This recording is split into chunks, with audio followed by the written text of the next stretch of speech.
नमस्कार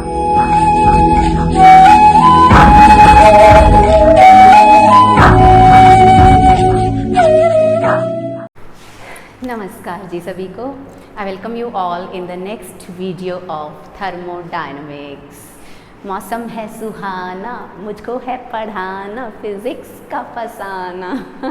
आप कहेंगे फिज़िक्स फिज़िक्स फिज़िक्स पीछा नहीं छोड़ेगी, physics is everything, everything is physics. So पिछली जो वीडियोस थी थर्मोडायनेमिक्स की, उसके अंदर हम लोगों ने बहुत डिटेल में जो थर्मोडायनेमिक्स के बेसिक्स थे, processes of thermodynamics, adiabatic, isochoric, isobaric and isothermal, सबको डिस्कस किया हम लोगों ने। First law of thermodynamics, zeroth law of thermodynamics, second law of thermodynamics को भी डिस्कस किया। And then we came to a question कि सेकंड लॉ ऑफ थर्मोडायनेमिक्स की सिग्निफिकेंस क्या है, भैया क्यों पढ़ा रहे हो, कहाँ यूज़ हो रहा है। सो हम लोग कॉन्सेप्ट से रियलिटी की तरफ आने शुरू हो गए हैं। पिछली वीडियो के अंदर हम लोगों ने हीट इंजन को डिस्कस किया, तो वहाँ हमने बेसिक सा सिनेरियो डिस्कस कर लिया कि हमें साइकिल की ज़रूरत थी अगर हम जो इंटर कन्वर्जन है हीट और वर्क की, उसको अंडरस्टैंड करना चाहते हैं। तो अगर हम चाहते हैं कि जो हीट है वो वर्क में कन्वर्ट हो जाए, तो प्रोसेस कंटिन्यूटी में चलते रहना चाहिए, वर्किंग सब्सटेंस को रेडी रहना चाहिए अगली हीट को एब्जॉर्ब करने के लिए। That we all have discussed in video of heat engine. अगर आपने उस वीडियो को नहीं देखा है, लिंक आपको डिस्क्रिप्शन में मिल जाएगा, आप लोग वहाँ जाकर उस वीडियो को देख सकते हैं। So today we are going to discuss Carnot's heat engine, Carnot cycle, Carnot reversible engine। तो ये ब्लॉक डायग्राम है जो हमने हीट इंजन के केस में भी इसको ड्रॉ किया। And this is Carnot cycle, और ये कार्नोट साइकिल की एग्जीक्यूशन है कि किस तरीके से हम जो साइकिल है उसको परफॉर्म करवाएंगे। अब ये साइकिल बाईसाइकिल नहीं, आप कहें कुछ नहीं है, टायर को घुमाते जाना और साइकिल चलती जाएगी, सो ऐसा कुछ नहीं है। तो आप लोग देखिए आपको क्या करना है। जैसे मैं हमेशा से कहती हूँ, हर वीडियो में कहती हूँ कि जो जो मैं बोलती जाऊँगी आप उसको लिखते जाइए, नोट्स बन जाएंगे, क्योंकि यहाँ पर लिख कर वीडियो बहुत ज़्यादा लेंदी हो जाएगी। आप लोग अपनी स्पीड को अपने हिसाब से मैनेज करके उसको लिख लीजिए। मैं आपको बताती जाऊँगी कि एग्जामिनेशन में आपको इस टॉपिक को किस तरीके से लिखना है। सो देखिए क्या रहता है कि एग्जामिनेशन में ये क्वेश्चन आपको सीधा सीधा मिलता है। डिस्कस कार्नोट रिवर्सिबल इंजन, और discuss principle construction working of Carnot engine, या कार्नोट साइकिल को डिस्कस कीजिए, या आइडियल हीट इंजन को आप डिस्कस कीजिए, या फिर you must state the efficiency of Carnot cycle. तो किसी भी फॉर्म में ये मैं कहूँ कि भेस बदल कर आपके सामने चोर आ सकता है। चोर नहीं है, जान पहचान वाला हो जाएगा जब आप इसको पढ़ लेंगे। So Carnot reversible engine, Carnot's heat engine, heading देकर आपको क्या लिखना होगा, a heat engine is a device which converts heat energy into mechanical energy. क्योंकि कार्नोट इंजन भी एक हीट इंजन ही है, सो हम पहले हीट इंजन की डेफिनेशन देंगे कि ऐसा डिवाइस जो क्या करता है, हीट एनर्जी को वर्क के अंदर कन्वर्ट करता है। और हमने वहाँ पर डिस्कस किया था पिछली वीडियो के अंदर कि efficiency of heat engine is always less than 1, और वही आप इसकी इंट्रोडक्शन में भी लिखेंगे।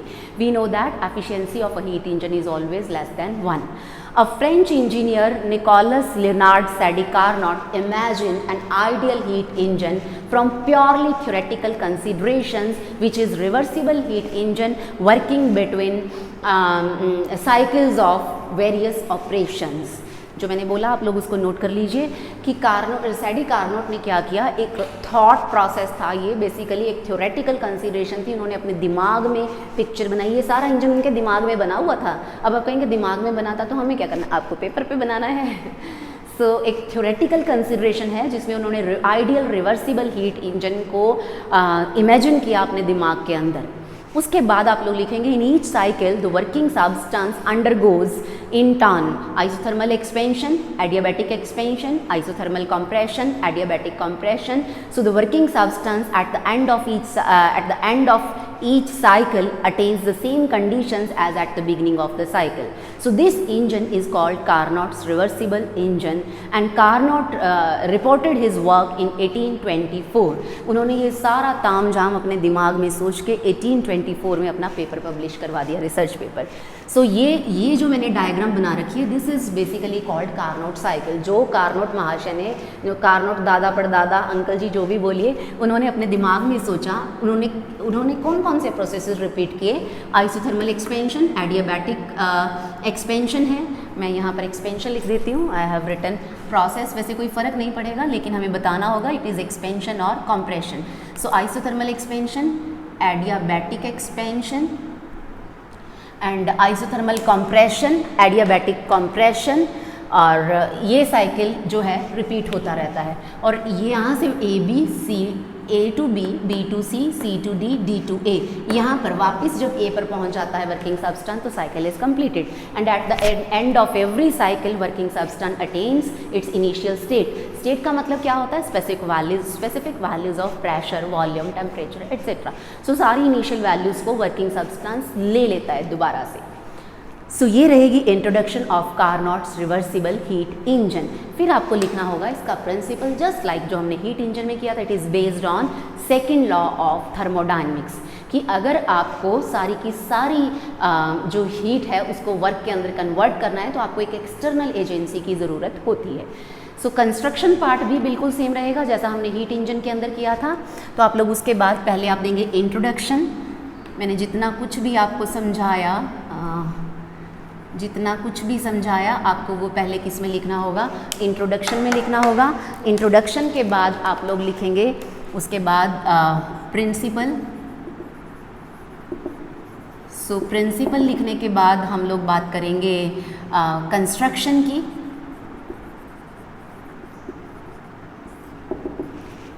सो कंस्ट्रक्शन के अंदर आप लोगों को क्या लिखना होगा? उसी तरीके से आप कहेंगे the essential parts of Carnot's engine are. Number 1 हमें पता है हीट सोर्स, या जिसको हमने क्या बोला था? Hot body at temperature T1। वही सब लिखना है जो हीट इंजन में लिखा था। It is a hot body having very high temperature T1। It has infinite thermal capacity so that any amount of heat can be withdrawn from it without decreasing its temperature। मैं इससे heat लेती रहूँ तो उसके temperature के अंदर कोई change ना आए। तो ऐसे सब्सटेंस को जिसका टेम्परेचर बहुत हाई होगा हम बोलेंगे हीट सोर्स। बहुत डिटेल में हमने हीट इंजन की वीडियो में इसको डिस्कस किया है, आप वहाँ जाकर इसको देख सकते हैं। सेकेंड पार्ट जो रहेगा that will be heat sink. याद कीजिए वहाँ भी हमने यही बातें करी थी, heat sink at temperature T2। So heat sink क्या होता है? It is another reservoir. ये भी रिजर्वायर है, ये भी रिजर्वायर है। ये हॉट बॉडी है, ये कोल्ड बॉडी है। एक गरम है, एक ठंडा कूल, एक गरम दल, एक नरम दल। So heat sink it is another reservoir of heat kept at lower fixed temperature T2. So it also has infinite heat capacity at so that any amount of heat rejected to sink does not change its temperature। दोनों का temperature change नहीं होता है। आप इसमें से चाहे जितनी मर्जी हीट निकालते रहिए, इसको चाहे जितनी मर्जी हीट देते रहिए। उसके बाद आपको याद होगा हमने हीट इंजन के अंदर मैकेनिकल पार्ट्स किए थे। तो उन मैकेनिकल पार्ट्स में अब यहाँ पर हमारे पास थर्ड वन क्या रहेगा? सिलेंडर। अरे भैया वर्किंग सब्सटेंस इधर उधर बेचारा भाग जाएगा क्योंकि गैस होगी, तो हमें क्या करना होगा? सिलेंडर लेना होगा। So a cylinder having perfectly non conducting walls with a perfectly conducting base. हमें एक ऐसा सिलेंडर लेना है जिसकी जो वॉल्स रहेंगी वो परफेक्टली नॉन कंडक्टिंग यानी कि एडियाबैटिक वॉल्स रहेंगी, और ये वाली हमने क्या लेनी है? डायाथर्मिक या कंडक्टिंग। उसका बेस कंडक्टिंग रहेगा और पिस्टन भी क्या रहेगा? इंसुलेटेड ही रहेगा। कुछ इस तरीके का हमें सिलेंडर लेना है। So you will right a cylinder having perfectly non conducting walls with perfectly conducting base is used. It is filled with frictionless, air tight, weightless, perfectly non conducting piston. यहाँ पर हम कोई फ्रिक्शन नहीं consider करेंगे, कहीं से air जो है वो इधर उधर से घुस के इधर उधर कहीं आ जा नहीं सकती है। सो सिलेंडर जो है वो हमने ऐसा कंसीडर कर लेना है। So cylinder contains a perfect gas as working substance. Generally 1 mole of an ideal gas is considered here. So इसके अंदर हमारी प्यारी आपकी सबकी आइडियल गैस जिसको हम वर्किंग सब्सटेंस कहेंगे वो हमेशा से होती है। सो उसके बाद हम बात करेंगे इंसुलेटिंग स्टैंड की। So fourth one is insulating stand. Insulating stand. Insulating stand क्या होगा? क्योंकि जब एडियाबैटिक प्रोसेस हमें एग्जीक्यूट करवाना होगा, ये बेस कंडक्टिंग है, हम नहीं चाहते कि हीट ट्रांसफ़र हो या सराउंडिंग्स के साथ वो एक्सचेंज हो। सो उसके लिए हमें इसको इंसुलेशन देनी पड़ेगी। इसके लिए हम एक इंसुलेटिंग स्टैंड लेंगे। सो आप लोग इसको एग्जाम में कैसे लिखेंगे? You will right insulating stand क्या रहता है? It is perfectly insulating pad. एक तरीके से एक आप कह सकते हैं बॉक्स है या एक तरीके से एक ब्लॉक है जो इंसुलेशन प्रोवाइड करेगा कि जैसे ही आपने सिलेंडर को, जैसे ये है, इसके ऊपर मैंने सिलेंडर को रख दिया तो यहाँ से जो बेस की कंडक्टेंस थी वो ख़त्म हो जाएगी, इंसुलेशन में आ जाएगा वो। सो आपको लिखना होगा it is perfectly insulating stand और pad when the base of cylinder is kept on this stand the cylinder becomes perfectly insulated, that is neither heat can enter the cylinder nor heat can escape from it. So working substance undergoes adiabatic operations when we kept it on this insulating stand. ये सब आपको लिखना होगा। फिर आप कहेंगे कि अब ये जो चीज़ें मैंने बताई हैं इनको आप इंडिविजुअली भी दिखा सकते हैं कि आपको एक सोर्स लेना है, जो हमारा सोर्स है इसके साथ आप कुछ ऐसी डायग्राम बना देंगे कि सोर्स की ये जो 3 साइड्स हैं ये इंसुलेटेड रहेंगी and top of the source is conducting. So source हमारा आपका कुछ इस तरीके का रहेगा, ये डायग्राम आप सोर्स के अंदर बना देंगे। और जो सिंक है वो भी कुछ इसी तरीके से होगा, क्योंकि हम नहीं चाहते कि सराउंडिंग्स के साथ कोई एक्सचेंज हो, सिर्फ हमें एक्सचेंज किसके साथ करना है, गैस के साथ। तो इसका भी टॉप कंडक्टिंग और ये साइड्स क्या रहेंगी, नॉन कंडक्टिंग या फिर इंसुलेटिंग। और उसके बाद इंसुलेटिंग स्टैंड, सिलेंडर वाली ये डायग्राम आप यहाँ पर बना देंगे, this one will come here. और इंसुलेटिंग स्टैंड जो होगा वो कुछ इस तरीके से चारों तरफ से इंसुलेशन रहेगी। So this is insulating stand. देखिए मैंने यहाँ भी दिखा रखे हैं, this is source T1, insulating stand, sink T2 and insulating stand. कुछ इस तरीके से ये चीज़ें हैं। So you to get a continuous supply of work, Carnot engine can be operated in a special way and this special way is called Carnot cycle। तो ये कहानी थी इंट्रोडक्शन प्रिंसिपल कंस्ट्रक्शन की। अब हम बात करेंगे कार्नोट साइकिल की। तो इतना करने के बाद आपको यहाँ पर हेडिंग देना होता है कार्नोट साइकिल। मैं बीच बीच में लिखती रहूँगी क्योंकि चीज़ें आपके सामने हैं।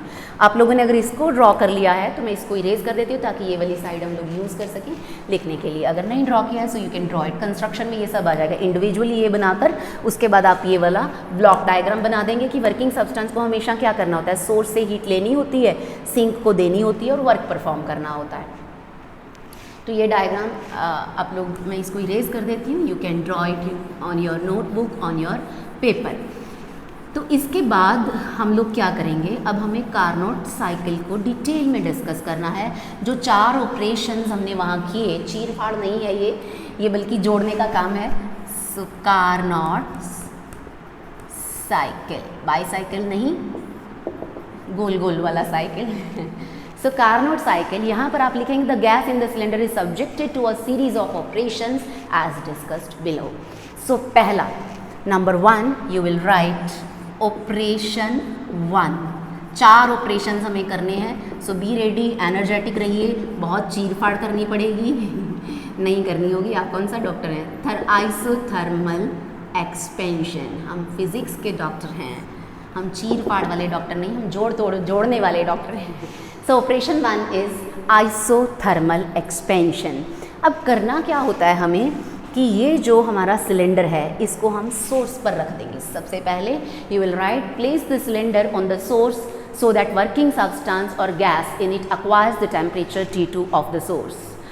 कि आपको ये वाला वर्किंग सब्सटेंस इस सोर्स के ऊपर रख देना है। ये हमारा आपका प्यारा सबका सोर्स है जिसका टेम्परेचर T1 है। हम इसके ऊपर हमारा आपका प्यारा सबका प्यारा सिलेंडर रख देंगे कुछ इस तरीके से, ताकि जो अब क्योंकि इसका बेस कंडक्टिंग था, इसका टॉप कंडक्टिंग था, तो यहाँ से हीट एक्सचेंज होती रहेगी और वर्किंग सब्सटेंस टेम्परेचर T1 पर आ जाएगा।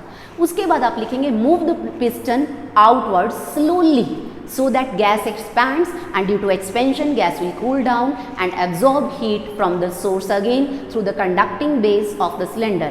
So it is isothermal expansion at temperature T1. हम क्या करेंगे, धीरे धीरे हो जाएगा प्यार, धीरे धीरे हो जाएगी एक्सपेंशन, धीरे धीरे हो जाएगी कुल। हम लोग धीरे धीरे पिस्टन को ऊपर उठाएंगे, पिस्टन ऊपर उठेगा, वर्किंग सब्सटेंस एक्सपैंड होगा, गैस एक्सपैंड होगी तो कूलिंग होने की कोशिश होगी, और कूलिंग ना हो इसके तो टेम्परेचर बेस कंडक्टिंग है, सोर्स का टेम्परेचर T1 है, इमीडिएटली हीट जो है वो एक्सचेंज होती रहेगी उसके साथ और gas will attain it's initial temperature T1। So T1 temperature पर ही हम आइसोथर्मल एक्सपेंशन करवा देंगे। आपको याद होगा आइसोथर्मल प्रोसेस करवाने की कंडीशंस थी, क्वासी स्टैटिक प्रोसेस होना चाहिए और कंडक्टिंग होना चाहिए। सो हमारा बेस कंडक्टिंग है जहाँ से हीट एक्सचेंज हो रही है और हम बहुत धीरे धीरे इस प्रोसेस को करवाएंगे। So if the gas expands from point A, it's initial state was P1 V1 T1, इसका प्रेशर P1 था, वॉल्यूम V1 था, टेम्परेचर T1 था। After isothermal expansion the working substance reaches to the state P2 V2 T1, क्योंकि हमने temperature constant रखा, isothermal था, iso मतलब same, thermal मतलब टेम्परेचर। सो सेम टेम्परेचर होने की वजह से यहाँ भी टेम्परेचर T1 है, यहाँ भी टेम्परेचर T2 है। बस सिंस क्योंकि गैस एक्सपैंड हुई है सो वॉल्यूम V2 बढ़ जाएगा और प्रेशर कम हो जाएगा। सो क्योंकि आप कहेंगे volume increases from V1 to V2 then pressure decreases from P1 to P2। So these are represented by isotherm AB in the figure PV, या मैं कहूँ कि जो इंडिकेटर डायग्राम है उसके अंदर AB जो कर्व है दिस इज रिप्रेजेंटिंग ऑपरेशन 1। और यहाँ पर ये देखिए प्रोसेस 1, हमने सोर्स रखा हुआ है, ये सिलेंडर रखा हुआ है, ये हमारा आपका प्यारा सबका सोर्स है, दिस वन इज सोर्स, और यहाँ पर हमने ये वाला सिलेंडर रख रखा है और ये एरो रिप्रेजेंट करती है कि हमने इसको एक्सपैंड किया। जैसे ही इधर खड़े होकर, इधर दिखा देती हूँ आपको, हम इसको एक्सपैंड करेंगे धीरे धीरे धीरे धीरे तो इस पोजीशन पर पहुँच जाएगा। वॉल्यूम बढ़ गया है क्योंकि यहाँ से देखिए यहाँ तक आ गई है गैस, सो वॉल्यूम बढ़ गया है V2। अब मॉलिक्यूल्स बेचारे दूर दूर हो गए हैं, धक्का मुक्की नहीं होंगे एक दूसरे के साथ, सो प्रेशर डिक्रीज हो जाएगा। सो P2 डिक्रीज हो गया, P2 is less than P1, V2 is greater than V1, temperature क्या रहा, same. So this is process 1।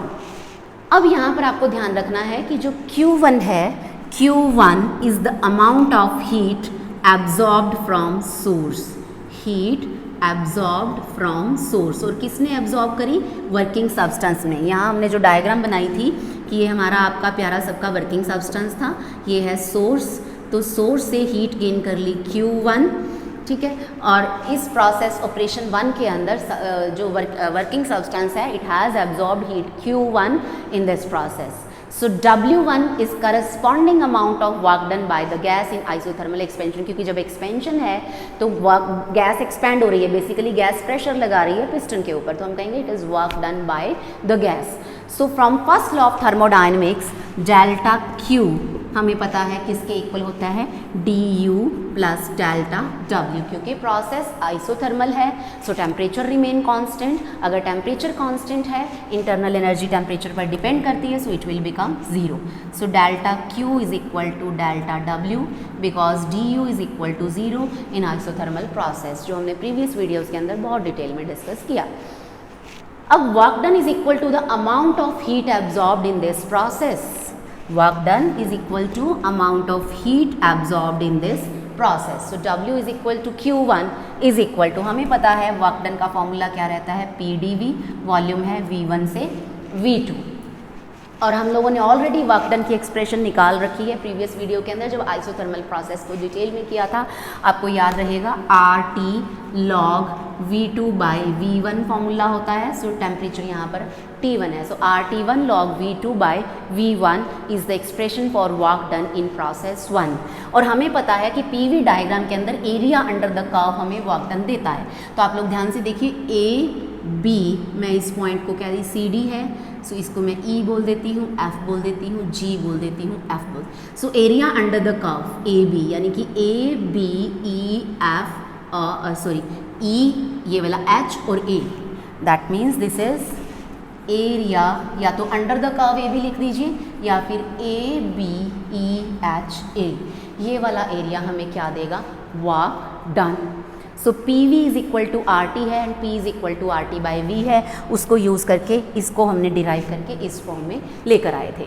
सो ये एक्सप्रेशन रहती है वर्क डन की किसकी, ऑपरेशन 1 के अंदर। सो इस एक्सप्रेशन को मैं इधर साइड पर लिख देती हूँ, कहीं ये इरेज कर देती हूँ, यहाँ हम लिखते चले जाएंगे अपने अपने वर्क डन ताकि मुझे बाद में यूज़ करने होंगे।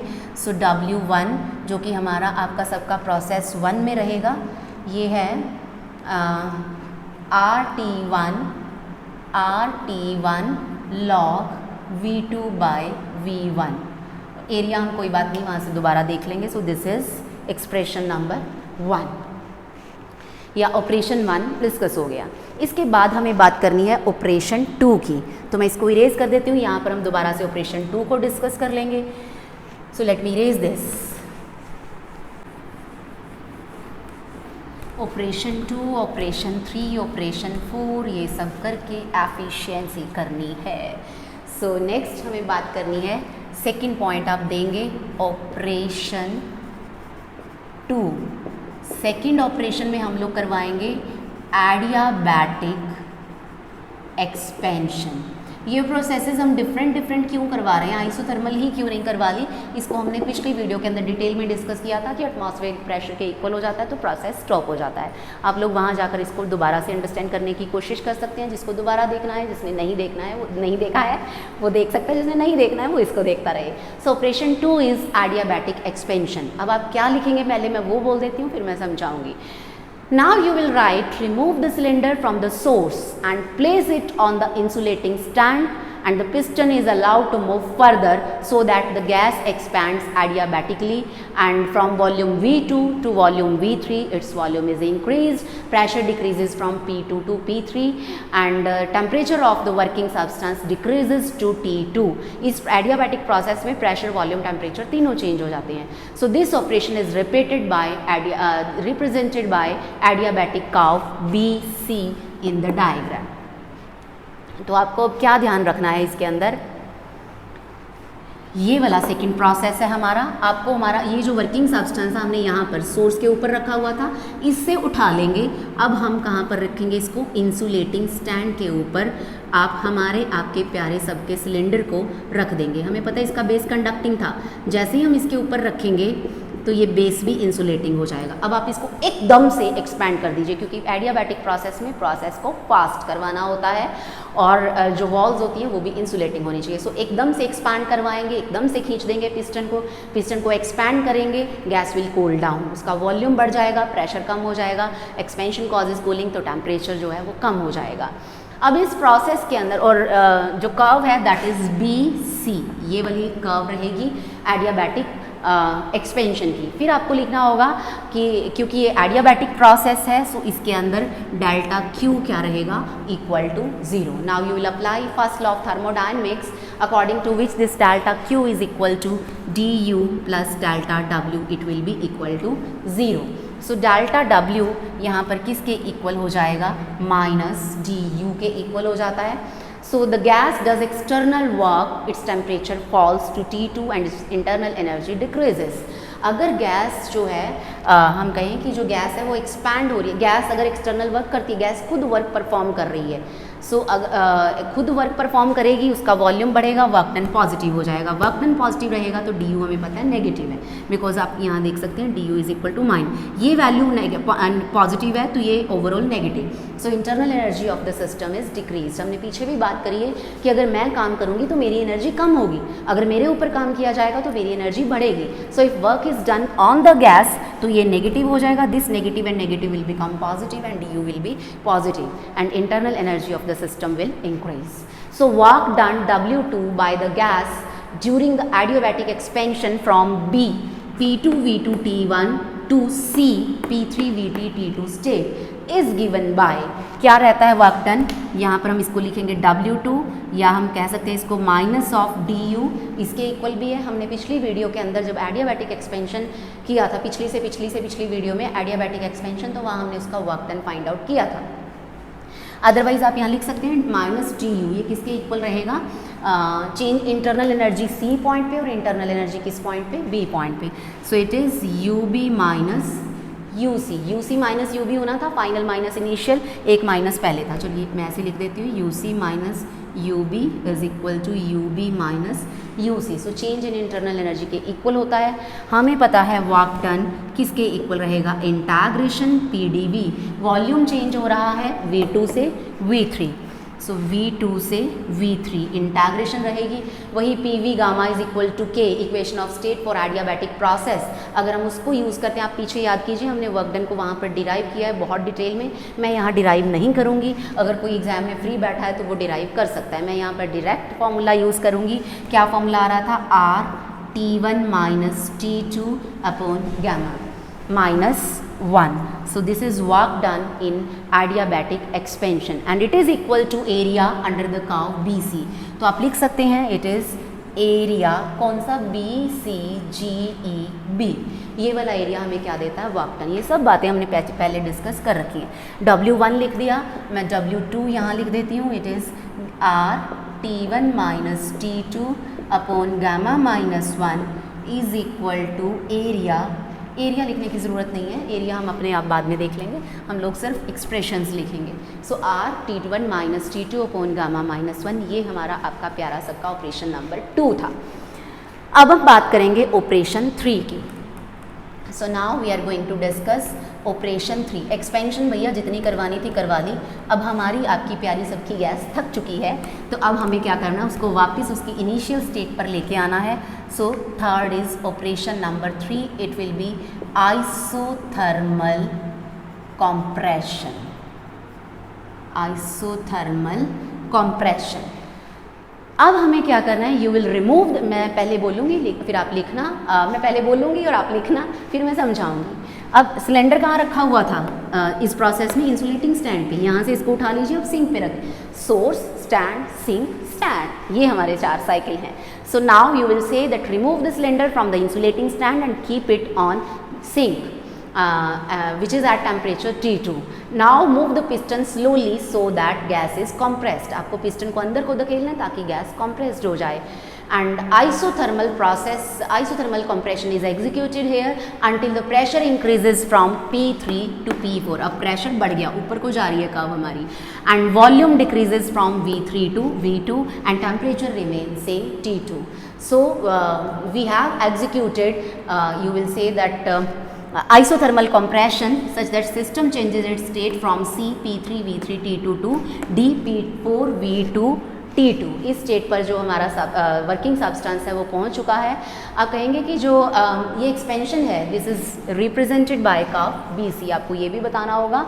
फिर आप लिखेंगे heat produce during compression passes to the sink, क्योंकि जब मैं कंप्रेस करूंगी तो गैस के अंदर हीट मॉलिक्यूल्स पास आएंगे, वो कहेंगे हम पास आए यूँ मुस्कुराए हीट को जगाए।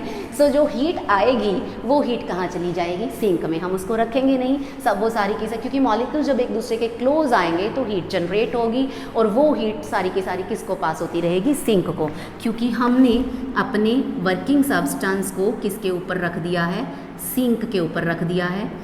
सिंक जिसका टेम्परेचर T2 है, इसके ऊपर पिस्टन, वर्किंग सब्सटेंस, सिलेंडर सबको रखा हुआ है। सो जैसे ही हमने इसको कंप्रेस किया तो हीट टेम्परेचर बढ़ने की कोशिश करेगा, लेकिन सिंक जो कि लोअर टेम्परेचर पे उसके साथ बैलेंस हो जाएगा तो वापस टेम्परेचर T2 पे रहेगा। सो आप कहेंगे कि सारी की सारी जो हीट होगी that will be pass to the sink and temperature of the working substance remain same, that is T2। So work W3 is done on the gas now to compress it isothermally from state P3 V3 T2 to P4 V2 T2। और work done जो है again वही, क्योंकि process isothermal है, temperature constant है, तो आप first law of thermodynamics लगाएंगे। सो Du इक्वल टू 0 हो जाएगा, चेंज इन इंटरनल एनर्जी हमें पता है 0 के इक्वल हो जाएगा। So delta Q will be equal to delta W, वही कहानी जो प्रोसेस 1 में थी। सो यू विल से in this case work done is negative. अगर वर्क डन सॉरी Du ख़त्म हो गया है, सो वर्क डन अगर नेगेटिव है, अगर वर्क डन जो है वो नेगेटिव है, सो डेल्टा Q भी क्या हो जाएगा, negative. Work is done on the system, so delta Q is also negative. That is there must be some loss of heat, और वो हीट का लॉस कहाँ चला गया, सिंक को चला गया। That loss of heat is Q2। So that this Q2 is equal to W3 because this process is third, तो मैंने इसको W3 लिख लिया। और हमें पता है ये किसके इक्वल रहेगा, PdV, और वॉल्यूम चेंज हो रहा है V3 से लेके कहाँ पर, V2 तक चेंज हो रहा है। फिर वही फॉर्मूला हमारा RT2 log final volume upon initial volume. So यहाँ पर रहेगा हमारा आपका प्यारा वॉल्यूम V1 बाय V2 था फर्स्ट प्रोसेस के अंदर, तो यहाँ पर क्या आ जाएगा, हम V3 by V2, V3 by this one is third process. So V1 V2 V3 यहाँ गलत लिखा हुआ है, इट इज़ V4। मुझे लगा ये क्या गड़बड़ हो गई। सो आप लोग यहाँ लिख देंगे वर्क डन V3/V4। अब एरिया क्या रहेगा इस कर्व के नीचे वाला, इज इक्वल टू एरिया कौन सा रहेगा, CDFGC। ये वाला एरिया हमें क्या दे देगा, work done. Negative sign shows that volume is decreased, तो इसको हमने कह दिया हमारी आपकी प्यारी इक्वेशन नंबर 3। तो ये वाला वर्क डन मैं यहाँ लिख के अगले ऑपरेशन पर हम चलते हैं। मैं यहाँ लिख देती हूँ ताकि आपको ध्यान रहे। This W3 is equal to RT2 log V3/V4। ये है, तीनों वर्क डन हो गए। अब हम बात करेंगे ऑपरेशन नंबर 4 की, जो क्या रहेगा, एडियाबैटिक कंप्रेशन। पहले मैं इसको इरेज कर देती हूँ, या यहीं पर हम इसको कर देते हैं। 4 ऑपरेशन 4 कौन सा है, वो कंप्रेशन ही है, that is adiabatic compression. It is adiabatic compression. इसको इरेज कर देते हैं। अब हमें फिर से अपने सिलेंडर को सिंक से उठाकर वापस कहाँ रख देना है, इंसुलेटिंग स्टैंड पर। मैं फिर से बोलूँगी, आप फिर से लिखिए। Operation 4 is adiabatic compression. Remove the cylinder from the sink and place it again on the insulating stand. Piston is further moved downwards fastly so that gas is compressed adiabatically from state D P4 V4 T2 to state A P1 V1 T1, which was the initial state of the gas. The operation is represented by curve DA। आप लोग DA लिखेंगे, इसको AD नहीं लिखेंगे। The work done W4 is done on the gas during adiabatic compression is given by, फिर से W4 लिखेंगे हम, क्योंकि ऑन द गैस है तो ये नेगेटिव है, माइनस PdV। ये क्या रहेगा, V4 से V1 हमें जाना है, और वही हमारा प्यारा आपका सबका PD। में डायरेक्ट फॉर्मूला लिख देती हूँ, RT1 माइनस T2 अपॉन, हमें पता है गामा -1, यहाँ पर आ गया नेगेटिव। और एरिया कौन सा रहेगा, DAHFD।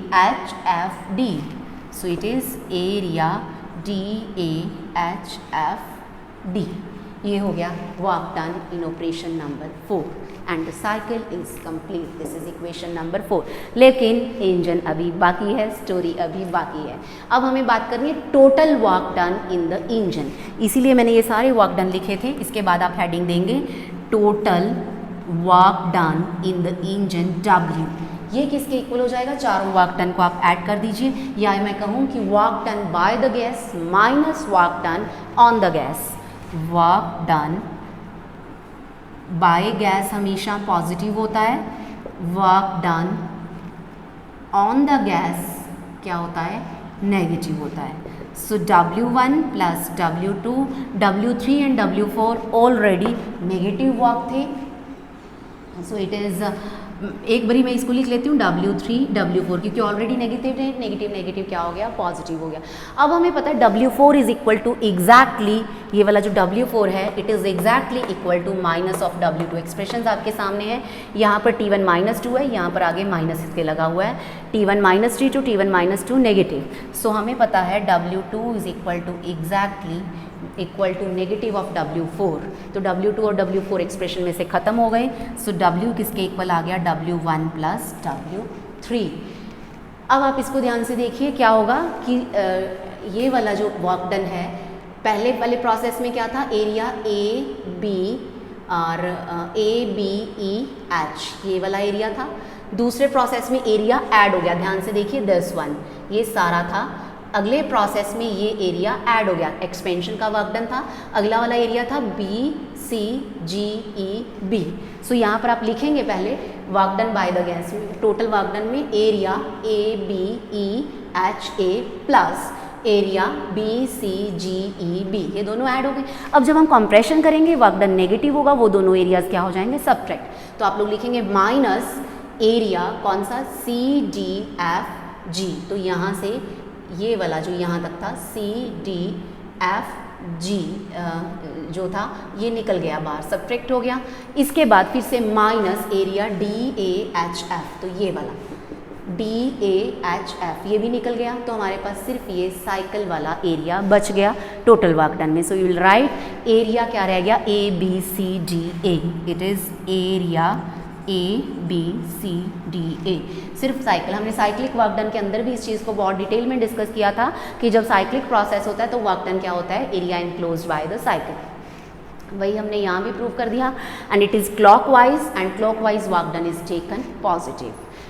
तो ये कहानी हो गई वर्क डन की। आप लोग लिखेंगे the cycle of operations can be repeated so more and more and work can be obtain.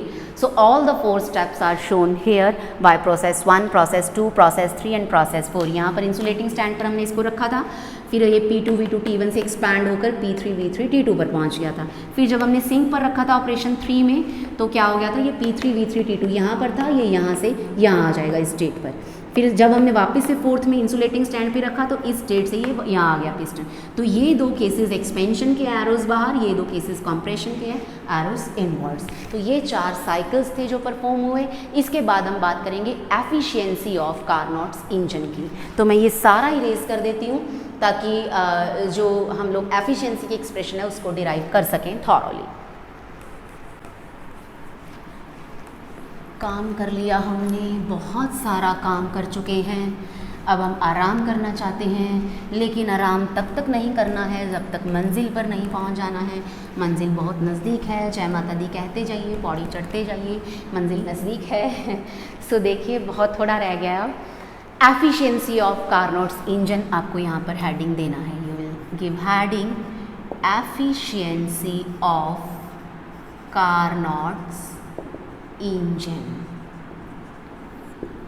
तो वो एफिशिएंसी अब हम किस तरीके से लिखेंगे, आप लोगों को पता है एफिशिएंसी आउटपुट बाय इनपुट होती है। Output is work done, input is कितनी हीट सोर्स से एक्सट्रैक्ट करी। इसकी बात हम पिछली वीडियो में भी डिटेल में कर चुके हैं, लेकिन आपको यहाँ एग्जाम में तो फिर से सब कुछ करना पड़ेगा। तो आप लोग लिखेंगे in Carnot cycle the working substance is brought back to its initial state, so there is no change in internal energy of the system, that means du is equal to 0। तो according to first law of thermodynamics delta W is equal to delta Q change in heat, so work done is Q1 minus Q2। वही सारी कहानी जो heat engine में थी। So efficiency is given by eta is equal to useful work done divided by heat absorbed। अब work done क्या है, W है, heat absorbed क्या है, Q1। ये क्या है Q1 minus Q2, ये क्या है Q1। सो ईटा क्या है 1 माइनस Q2 बाई Q1। हमने पिछली वीडियो के अंदर भी इसकी बात करी। अब यहाँ पर मुझे पता है जो Q2 माइनस Q1 है, इसको मैं क्या लिख सकती हूँ W1 minus W2 upon W1। ये भी मैं लिख सकती हूँ W3, सॉरी यहाँ पर हीट थर्ड प्रोसेस में थी, ये W3, W1 और W3 दो ही वर्क रह जाते हैं। सो इसको मैं 1 माइनस W3 अपॉन W1 भी लिख सकती हूँ। 1 माइनस Q2 बाई Q1 को मैं 1 माइनस W3 बाई W1 भी लिख सकती हूँ। अब देखिए यहाँ पर, यहाँ से हम Q2 बाई Q1 को W3 बाई W1 भी लिख सकते हैं। सो मैं यहाँ लिख दूँगी 1 माइनस, मार्कर नहीं चल रहा, so it is 1 minus Q2 by Q1 is equal to 1 minus W3 और W1 क्या थे, आइसोथर्मल प्रोसेसेस के वर्क डन थे जो हमने लिखे। So it is RT2 log। पहले हमने लिखा है W3 को लिखना, it is V3 bye V4 था, क्योंकि ये वाला थर्ड प्रोसेस है, V3 bye V4 divided by, हमें यहाँ पर कौन सा लिखना है W1 है प्रोसेस वो वाला। सो क्योंकि यहाँ पर नेगेटिव था इसी वजह से मैंने इसको V3 बाई V4 लिख लिया था, लेकिन ये पॉजिटिव है तो ये V2 बाई V1 रहेगा। सो it is RT1 log V2 by V1। Final minus initial होता है, यहाँ पर V4 अपॉन V3 होना था, फाइनल अपॉन इनिशियल, लेकिन आगे नेगेटिव था, वो नेगेटिव अगर आप वहाँ ले जाएंगे तो आप इसको रिवर्स कर सकते हैं। सो ये एक्सप्रेशन हो गई है हमारी हीट या वर्क डन की। अब आपको क्या करना है, चारों प्रोसेसेस की इक्वेशन ऑफ स्टेट्स लिखनी है। पहला प्रोसेस आइसोथर्मल प्रोसेस है। आइसोथर्मल प्रोसेस की इक्वेशन ऑफ स्टेट होती है PV is equal to constant P1V1 is equal to P2V2। So process 1 की equation of state P1V1 is equal to P2V2। Process 2 की equation of state, क्योंकि adiabatic process है, PV power gamma is equal to constant. So P2V2 power gamma is equal to P3V3 power gamma रहेगा। So P2V2 power gamma is equal to P3V3 power gamma रहेगा। Third process फिर से isothermal compression है। Isothermal process की P1V1 is equal to P2V2, so P3V3 is equal to P4V4। Product of pressure and volume remains constant. And operation number 4 is again adiabatic process, P1V1 gamma is equal to P4V4 gamma, या फिर P4V4 gamma is equal to P1V1 gamma. ये 4 processes हो गए। Multiply all these equations. मैं इसको erase कर देती हूँ। अब मुझे इस डायग्राम की ज़रूरत नहीं है, आप लोगों को समझ आ गया होगा। मैं इसको इरेज कर देती हूँ और यहाँ लिख देती हूँ। Let me erase this one, क्योंकि जैसे हमेशा कहते हैं पुराने को बोर्ड से भगाऊंगी तो मैं नया लिख पाऊँगी, तभी आप लोगों को टॉपिक समझा पाऊँगी। ये तो राइम हो गई, कोई बात नहीं, आप लोगों को समझ आना चाहिए। सो यहाँ हम लिख देते हैं, इन चारों इक्वेशंस को मल्टीप्लाई करेंगे, लेफ्ट हैंड साइड को लेफ्ट हैंड साइड से, राइट हैंड साइड को राइट हैंड साइड से। So it is P1V1 P2V2 gamma P3V3 P4V4 gamma is equal to P2V2 P3V3 gamma P4V4 P1V1 gamma. अब एक बयान में 2 तलवारें तो रहती नहीं भैया, जो काट रहा है कट रहा है, काट दीजिए। P1 P2 P3 P4 P1 P2 P3 P4 सारे प्रेशर ने एक दूसरे को मार दिया। अब वॉल्यूम के अंदर देखिए, वॉल्यूम ये है V1 V2 gamma V3 V4 gamma V2 V3 gamma V4 V1 gamma. अब मैंने क्या किया, मैंने V2 इधर है, एक V2 इधर था, ये गामा है, इसको इधर लाऊंगी, अपॉन गामा बनेगा, तो ये इसको मैं क्या लिख दूंगी, V2 गामा -1। इसी तरीके से यहाँ पर V4 ये गामा है, ये वाला V4 जो है इसको मैं इधर लाऊंगी, डिनोमिनेटर में आएगा। देखिए प्रेशर हटा देती हूँ, आपको ध्यान रहेगा, दिस वन। सो इसी तरीके से यहाँ से भी प्रेशर ओमिट हो गया। सो ये V4 यहाँ आएगा, it will be gamma -1 is equal to, इधर हो जाएगा V3 गामा -1, ये V3 इधर चला जाएगा, ये V1 इधर चला जाएगा। सो V1 गामा -1। अब हम लोग क्या करेंगे, दोनों साइड अगर मैं ये रूट ले लूँ 1 अपॉन गामा -1 तो ये ख़त्म हो गया। सो it is V2 V4 upon V3 V1। अब मैं इसको क्या लिख सकती हूँ, V2 upon V1 is equal to V3 upon V4, जो हमारे आपके सबके वर्क डन के अंदर है। दोनों साइड अगर मैं लॉग ले लूँ, log V2 upon V1 is log V3 upon V4 equal आ गया। सो इस एक्सप्रेशन को आप लोग पुट कर दीजिए इन दिस एक्सप्रेशन। ये दोनों अगर इक्वल हो गए अगर, तो एक चीज़ आई हमारे पास, 1 minus Q2 by Q1 is equal to 1 minus RT2 RT1। R ने R को वैसे ही मार दिया, so 1 minus Q2 by Q1 is equal to 1 minus T2 by T1। इस रिजल्ट को हमने पिछली वीडियो में भी यूज़ किया था, लेकिन मैंने कहा था प्रूव मैं आपको अगली वीडियो में करवाऊंगी। So I have completed my promise, मैंने अपने प्रॉमिस को कीप किया, हैव केप्ट माई प्रॉमिस, मैंने पूरा किया। अब आपको पूरा करना है पढ़ाई करने का।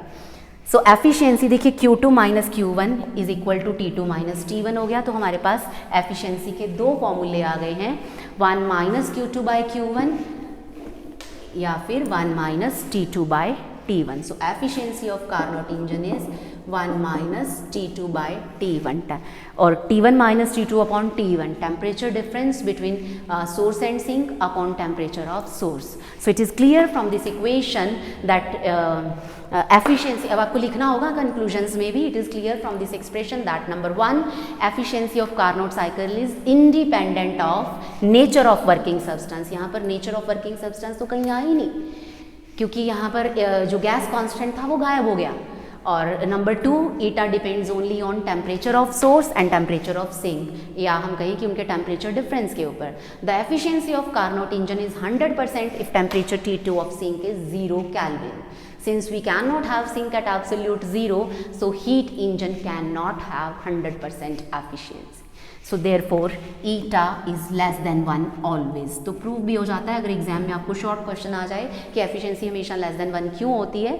सो ये हो जाएगा। So eta less than 1 implies that it is impossible to extract, आप कहेंगे कि heat from source and convert this whole of the heat into work, कि सारी की सारी हीट को वर्क में कन्वर्ट नहीं किया जा सकता क्योंकि एफिशिएंसी लेस देन 1 है। सो जो बात सेकेंड लॉ ऑफ थर्मोडायनेमिक्स ने स्टेटमेंट में बोली थी, प्लैंक ने, कैल्विन ने, तो उन स्टेटमेंट्स को हमने आज प्रूव कर दिया। सैडी कार्नोट ने प्रूव किया, हमने तो उसको जस्ट दोहराया। फोर्थ कंक्लूजन में आप लिखेंगे if T1 is equal to T2 हो जाता है then efficiency will become 0. It implies that engine working in an isothermal conditions can produce no useful work. कि अगर टेम्परेचर सोर्स और सिंक आपस में सेम कर देंगे तो कोई वर्क परफॉर्म नहीं होगा। आपको पता है कि अगर बाहर जितना टेम्परेचर है आप अपने एसी को भी उतने टेम्परेचर पे कर दें तो कोई फ़र्क नहीं है, एसी चलाने का कोई बेनिफिट नहीं है। So greater the difference between T1 and T2, क्योंकि जब आप इसको एलसीएम लेकर सॉल्व करेंगे it is T1 minus T2 upon T1, greater the difference between temperatures of source and sink greater will be efficiency. So ये हो गया Carnot cycle. इसके बाद आपको एग्जाम में ये क्वेश्चन भी आ जाता है कि Carnot heat engine ideal heat engine है, इसको जस्टिफाई कीजिए, क्या रियलिटी में इसको बनाया जा सकता है, whether it is possible in actual practice और नॉट। मैं बोलूँगी, समझाऊंगी, आप लोग लिख लीजिए। आप लोग लिखेंगे Carnot heat engine is an ideal heat engine, the requirements of Carnot heat engine are impossible in actual practice. अब क्यों इम्पॉसिबल है? Number 1, it means full use of available temperature difference. It absorbs heat from source at constant temperature T1 and rejects the remaining heat to the sink at constant temperature T2. But actually the temperature of hot body falls gradually as it gains heat from the source and sink cannot be आप कह सकते हैं कि of infinite thermal capacity। कहने का मतलब क्या है कि जो हमने सोर्स और सिंक की कंडीशंस लिखी थी कि उनकी इनफाइनाइट थर्मल कैपेसिटीज़ हों, वो रियलिटी में नहीं होता है। इस वजह से एक्चुअली प्रैक्टिस में कार्नोट हीट इंजन को नहीं बनाया जा सकता। सेकेंड वन पॉइंट में आप लिखेंगे dissipative effects can not be completely eliminated. हमने कहा था पिस्टन फ्रिक्शन लेस होना चाहिए, this is not possible, friction को आप ख़त्म कर ही नहीं सकते हैं। सो इसलिए ये चीज़ें इसकी प्रैक्टिकल यूटिलिटी में रोड़ा अटकाती हैं, पत्थर बन जाती हैं, रुकावट बनकर खड़ी हो जाती हैं। सो नंबर 3 में आप लिखेंगे the system can not always be kept in thermodynamic equilibrium as it requires the process to proceed extremely slow. लेकिन हमें एडियाबैटिक के लिए बीच में फास्ट भी होना पड़ता है और extremely slow quasi static process तो अगेन रियलिटी में पॉसिबल कहाँ है, इसलिए कार्नोट इंजन भी रियलिटी में पॉसिबल कहाँ है। सो फोर्थ पॉइंट में आप लिखेंगे to materials of cylinder can not be perfectly insulating and perfectly conducting. हमने कहा कि जो मटेरियल्स हम लोग ले रहे हैं, हम वॉल्स और पिस्टन, इसको हमने कहा परफेक्टली इंसुलेटिंग हो और हमने बेस कहा कि कंडक्टिंग हो। This is not possible. Perfect conductors भी हमारे पास नहीं है, परफेक्ट इंसुलेटर्स भी हमारे पास नहीं है, इसीलिए परफेक्ट हीट इंजन भी हमारे पास नहीं है। कार्नोट हीट इंजन सिर्फ थॉट में रह गया, दिमाग में रह गया, रियलिटी में नहीं आया। शायद कोशिश करें आप, हम कभी कोई उसको रियलिटी में ले आए। So this was all about Carnot's heat engine, a very beautiful concept and important according to examination point of view. अगली वीडियोज़ के अंदर हम और ब्यूटीफुल कॉन्सेप्ट्स को लेकर आएंगे। तब तक के लिए थैंक यू सो मच।